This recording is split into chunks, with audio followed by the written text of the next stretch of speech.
Elijah killed over 400 prophets. So here it is. He experienced a great victory. And let me just put a plug in for next week. That's one of the triggers. Everybody say triggers. That's one of the triggers to depression. It's a great victory. It's something big that's happened in your life. In fact, it happens in the natural. This is why when women have a baby, their energy is so high. They're excited about this baby. And sometimes they go through what we call postpartum. That's a form of depression. So he just experienced this great victory. So now what I'm about to do before we continue reading the story is I'm going to give you some signs that you may be grieving or battling depression.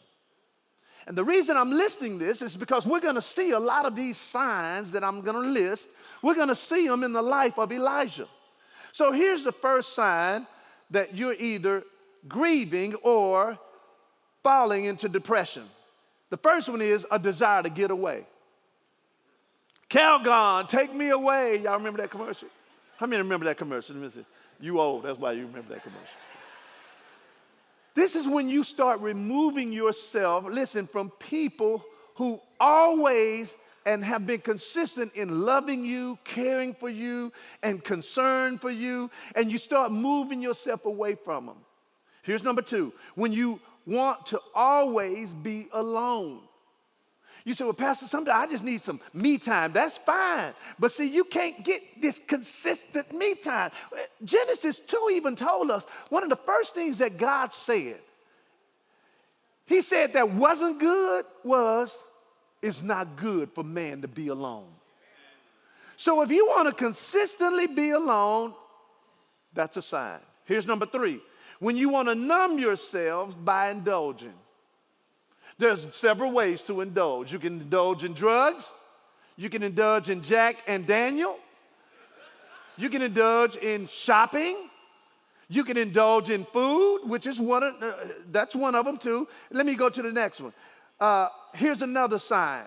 When you have thoughts and desires to die. Here's number 5. When you actually try to kill yourself. Here's number 6, when you have consistent feelings of being overwhelmed. This is when it seems like you can't catch your breath. This happens and then this happens and this happens and this happens, and before you know it, you feel overwhelmed. I'm talking about consistent feelings of being overwhelmed because sometimes we experience, just small seasons of being overwhelmed. But I'm talking about consistent feelings of being overwhelmed. Here's number 7, when you stop eating. Amen. That happened when I was going through a divorce. I started losing weight. How many saw me lose a little weight? I lost, I didn't want to eat. I mean, I was eating, but I didn't eat as much. Stop eating. Here's another one. This was bad right here. Consistent negative self-talk. See, that's the talk that can't nobody hear but you. Now, here's the bad thing about consistent negative talk. It's not good for you. They did a study with cows, and cows eat cud.